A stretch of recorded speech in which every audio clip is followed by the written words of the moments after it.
तो उसके लिए कंट्रोल मैसेज होता था और बड़े बड़े अधिकारियों को भी उसमें सजा दे दी जाती है। इससे आपको समझने की जरूरत है कि पूरा सिस्टम रेलवे ट्रैक से जुड़ा हुआ है। रेलवे ट्रैक से जुड़ी अगर कमियां आप पकड़ करके उजागर कर दो तो आप अपनी नौकरी को बचा सकते हो। मेरा जहां कहीं भी आपने भाषण करवाया, मैंने वहां हर जगह साथियों को अवगत कराया है कि अपनी नौकरी कैसे बचाएं। इस पाठ को पढ़ना बहुत जरूरी है। अगर ये आपने सीख लिया तो आप और आपके बीवी बच्चे सुरक्षित रहेंगे, आपकी नौकरी को कभी कोई आंच नहीं आएगी। करना क्या है, हमारी पटरी के अंदर ट्रैक पर 10 से 12 प्रकार की समस्याएं हैं। आपको कलम दिया है, कागज दिया है, भगवान ने दिमाग दिया, बुद्धिजीवी है, उसके बावजूद आप डरते हैं। रेलवे जब आप पर कार्रवाई करती है तो पूरे रूप से लिखित में कार्रवाई करती है, राइटिंग में। लेकिन आप रेलवे से अपने एसएससी कार्यालय से एक एक्नॉलेजमेंट तक नहीं ला पाते हैं, एक रिसीविंग अपने कागज की नहीं ला पाते, अपनी शिकायत पत्र की। बड़ा दुर्भाग्य है आप लोगों का। क्यों डरते हो, किससे डरते हो, बताओ मुझे।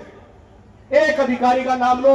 आज की डेट में यूनियनों की हालत ये हो गई है कि अगर एक कर्मचारी प्रताड़ित है, आज आप लोग सैकड़ों की संख्या में यहां मौजूद हैं और धरने में आए हैं। AIRTO आने के बाद से एक एक ट्रैक मेंटेनर ने भी अपने अपने स्टेशन पर धरना दिया है। कई उदाहरण है। ये है आपके अंदर जवाला प्रज्वलित करने का बड़ा सिस्टम के अंदर सेंधमारी करने का काम ट्रैक मेंटेनर ने किया है। 5 track maintainer, 1 track maintainer, 2 track maintainer भी धरना कर सकते हैं। जरूरी नहीं उसके लिए इतना बड़ा हमें समूह चाहिए। आज एक बार आप मीडिया में आपके धरने की वजह अगर प्रसारित कर दे तो all India railway track maintainer union के सैकड़ों पदाधिकारी उस अधिकारी के पास कॉल करके उसकी जान खा जाएंगे। आज आपके संघ की ये ताकत है। उपलब्धियों की बात साथियों, छठे पे कमीशन में आप लोगों को पेट्रोलिंग का गश्त भत्ता मिलता था 2 रुपए प्रति किलोमीटर। आप लोगों ने कभी उसको क्लेम नहीं किया, उसका लाभ नहीं लिया, जिसकी वजह से वो भत्ता बंद हो गया। 7th पे कमीशन में सरकार द्वारा 157 भत्ते बंद किए गए थे क्योंकि कर्मचारियों को जानकारी नहीं थी। आज भी आप लोग कन्वेंस अलाउंस, जिसको कॉन्टीजेंसी बिल बोलते हैं, वो भी आप क्लेम नहीं करते हैं, जिसकी वजह से आप आर्थिक नुकसान झेल रहे हैं। ओवर टाइम, कोई track maintainer over time claim नहीं करता, मरता रहता है बेचारा और बोलता है कि मुझे एक CR दे दो, एक एक्स्ट्रा रेस्ट दे दो। अगर आप ओवर टाइम लेने लगे तो मैंने जैसा बोला था, जब मेरा कभी पहला भाषण इधर जंतर मंतर पर 2016 में हुआ था, तो मैंने ये कहा था कि क्यों न ट्रैक मेंटेनर के लिए इतने भत्ते लागू करवा दो कि उसका वेतन 60,000 प्लस हो जाए। लेकिन ये संभव कब है, जब आप लोग पूर्ण रूप से जागरूकता के साथ शिक्षित होंगे, कदम उठाएंगे और अपने लिए लड़ेंगे। सीधा होकर बैठिए।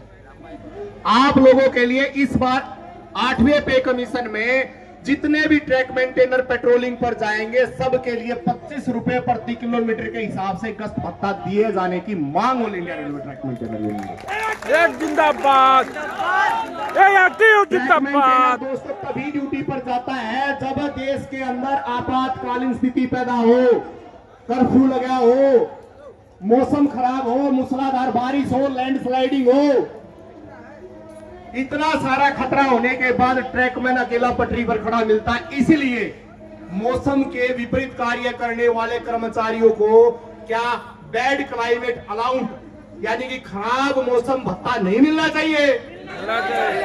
1000 रुपया उस पेट्रोल मैन को मिलेगा जो उस मौसम खराब वाले दिन या धारा 144 दिन लगी होगी, वो ड्यूटी पर जाएगा, उसको 1000 रुपए प्रतिदिन मिलने की हमने मांग उठाई है। 8वें पे कमीशन के साथ साथ जो 30 नवंबर 2024 को जो कमेटी चुनाव को देखते हुए रेलवे बोर्ड ने गठित की थी, उसकी रिपोर्ट 52 डेज के अंदर आपको मिलनी चाहिए थी, लेकिन आज तक वो मिली नहीं। आप लोग एकत्रित हुए, आपके बीच में वक्ता भी बहुत हैं, श्रोता भी बहुत हैं। मेरे बहुत सारे क्रांतिकारी भाई जो नॉर्दर्न रेलवे के नहीं, पूरे भारत के कोने कोने से आए, जिनको समय नहीं भी मिल पाया बोलने के लिए, उनके लिए मैं क्षमा प्रार्थी हूं, सबकी तरफ से मैं क्षमा चाहता हूं। लेकिन आपने उपस्थिति दर्ज की, ये मेरे लिए बड़े गौरव की बात है।